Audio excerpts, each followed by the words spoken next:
Hi guys, today what we're going to be talking about are normal variations on good Disney pins. There are several aspects of the pin where you would expect to find different types of variations. For example, you would expect to find different types of waffling, colour variation on open edition pins, different backing cards, different stamping, different metal colours, differences in the FAC number, differences in the type of limited edition, and also differences in the pin clasp. So we're going to talk through some of them today for you to understand what a good Disney pin is. Here is an example from my collection of what a good pin looks like. This is an Alice pin. She is a limited edition, and as you can see from the front, she has some vibrant colours with a clear gloss coat, and there is no overrun of any of the enamel into the metalwork around her. This is also another Disney pin. As you can see, it has the same qualities. It is very clear and vibrant and glossy, and there is no overrun of any of the enamel into the metal. When you look at Alice close up, you can also see that the text "Drink Me" in the little label on the bottle and the "Eat Me" sign on the biscuit are very, very clear. The text is not smudged and you can read it clearly. This pin happens to be a double layer pin, which means that it is riveted. As you can see, the two layers are very close together, and on the back you can clearly see the rivets. Here and here. This is what keeps the pin together. You can see that the post has been riveted and that the nubs are a good size and distance away from the post. The other thing that we are looking for in this pin is the clarity of the printing of the pin logo. As you can see, it carries the Disney Pin Trading official logo as well as the copyright Disney sign. It also indicates with the stamping its limited edition size of 500, as well as the fact that this is a cast member design. As I said in the introduction, we will be talking about what the normal variations are on a Disney pin, but what you are expecting to find on a good pin in general are good colour, a glossy coat, no overrun of the enamel onto the metal, a good waffle on the back, clear stamping of the logos, smooth edges around the pin, good sized nubs that are a good distance away from the post that has been riveted. Typically, this is how you would find a pin fresh out of its packaging. Sometimes the backing cards don't have the fluffy velvet on the back, but they tend to be made of this black sort of rigid plastic, and they normally come in little plastic wallets like this. It's not very clear from this, but on the back of the backing card there is also an FAC number which should correspond to the pin. But normally, this is how it would come packaged, with the pricing on the back and the pin visible from the front. This Alice pin has a very, very good example of what good waffling is. When people talk about waffling, what they are talking about is the pattern on the back of the pin. And as I turn it over, you will see what I mean. This waffling is the most common type of waffling at the moment. It is this inverted and upright Mickey pattern that goes from side to side and top to bottom. When people talk about having a border, it is when the waffling does not meet all of the edges. You can also see on this pin an example of a printed FAC. Sometimes, as opposed to having a printed FAC, you will have a stamped FAC, which you will see later in the video.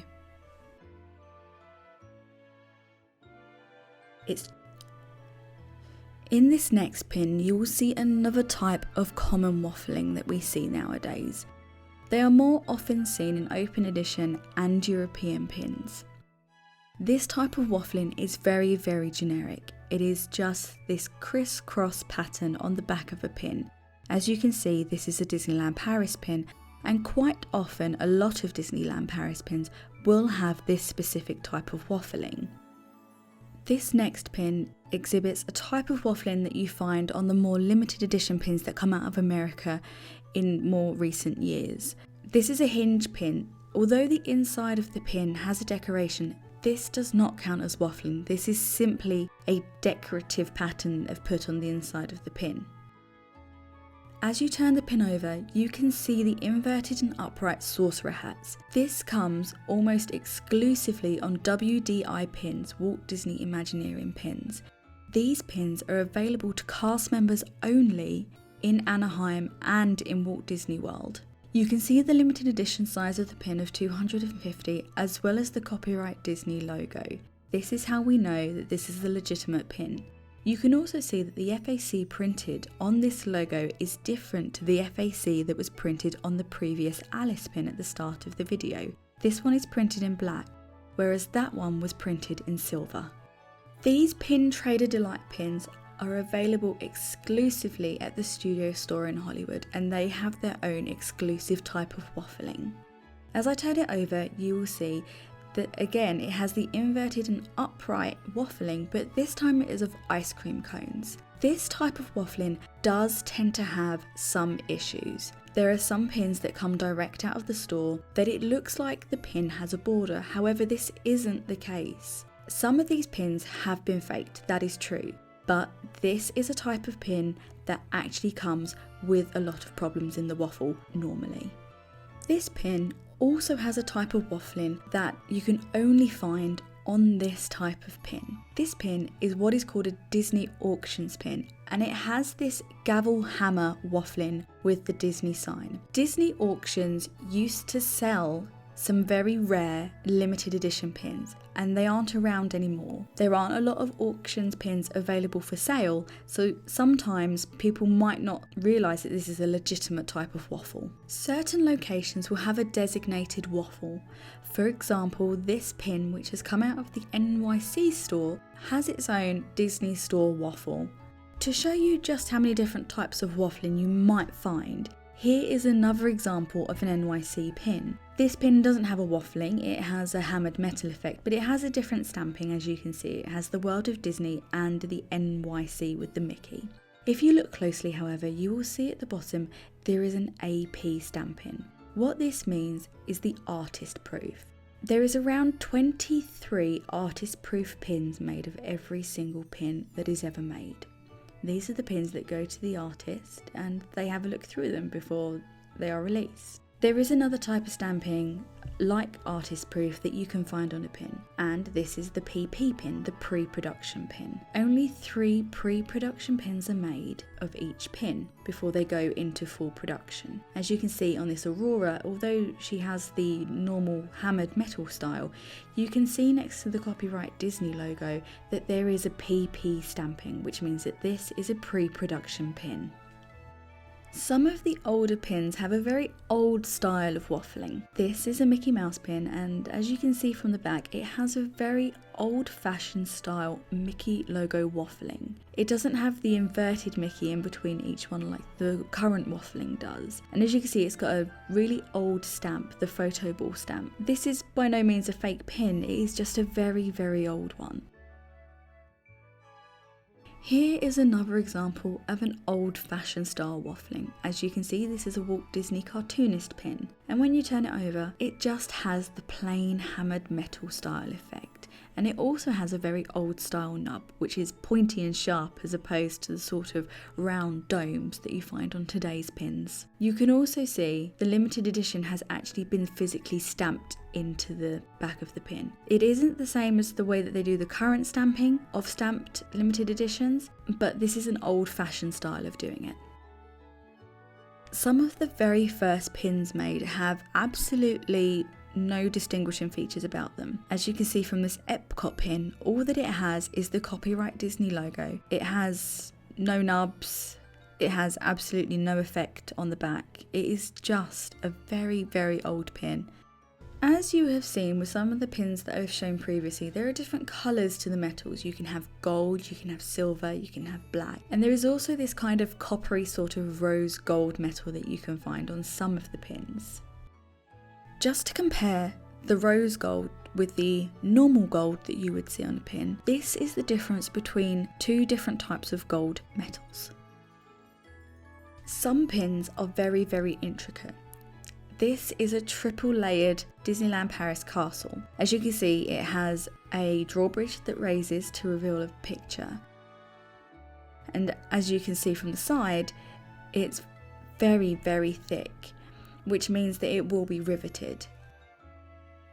And as we look at the back of the pin, you will be able to see the rivets on either side, the 2 silver domes. You can also see that this is a double post pin. It is a particularly heavy pin, and so it needs a double post. Some might even have more than 2 posts. As you can also see, this is a cast exclusive and this is stamped on the pin along with the year that this pin was made. Some pins do have the year on them and some don't. It is more common to find the year stamped on more recent pins and also on limited edition pins. A lot of open editions will not have a year stamping on them since they will make long runs of open edition pins. There are 2 series of pins that actually have physical items inside them. This is a piece of Disney movie pin, and as you can see it has a film cell inside. The other series that has actual physical things inside of it is the piece of Disney History series.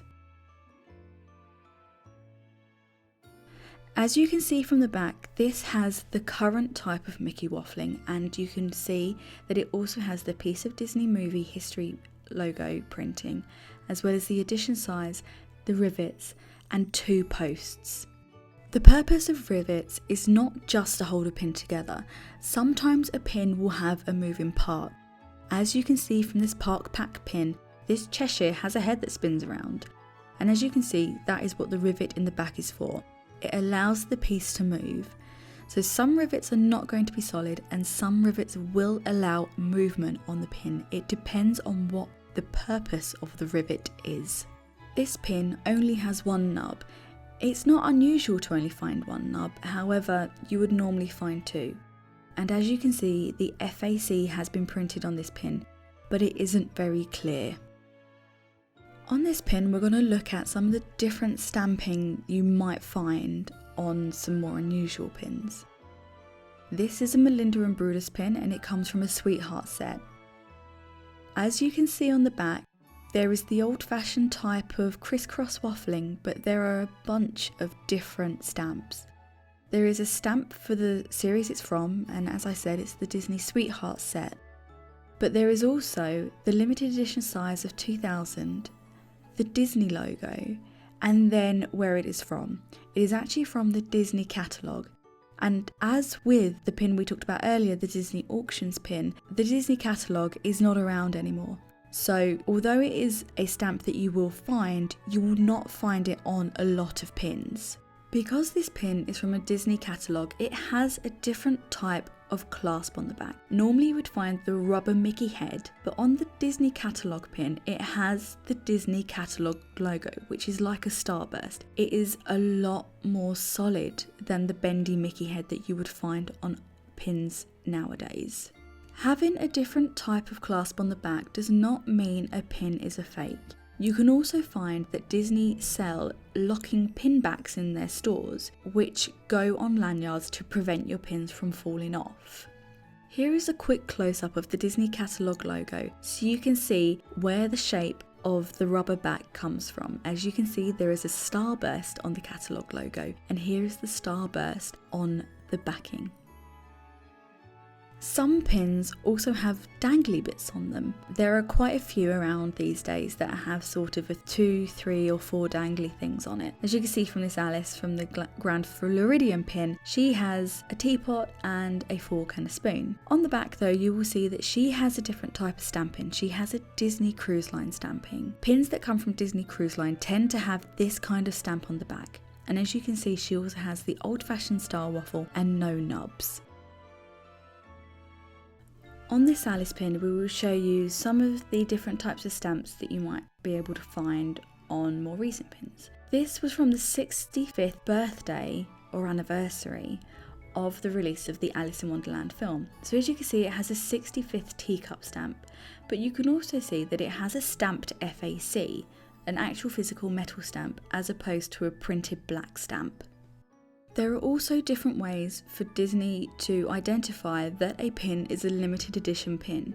We've already seen 2 different types where it just says a limited edition of and then the edition size and an imprint. As you can see, this pin actually has a stamp on top saying it is number 523 out of 700. If the limited edition size is written on, then this is a scrapper pin.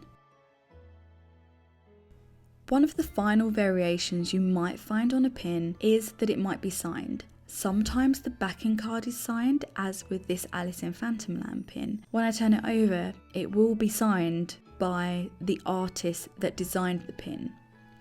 Sometimes artists also sign the back of the pins. In this series, it was just the back of the card that was signed. This doesn't necessarily make the pin more valuable, however, it does add something very unique to the backing card.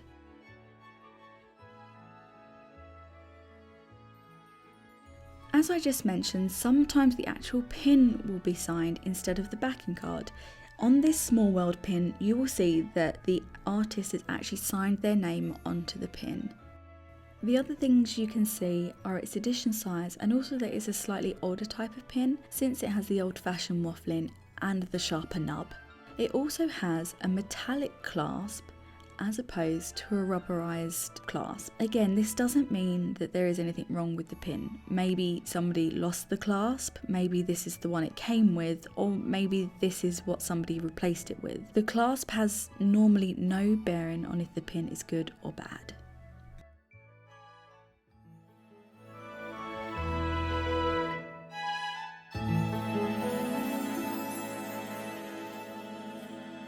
Whilst I don't have every type of pin in my collection, especially some of the rarer pins, I hope that this gives you a good idea about what differences you might find on your pins and what they mean.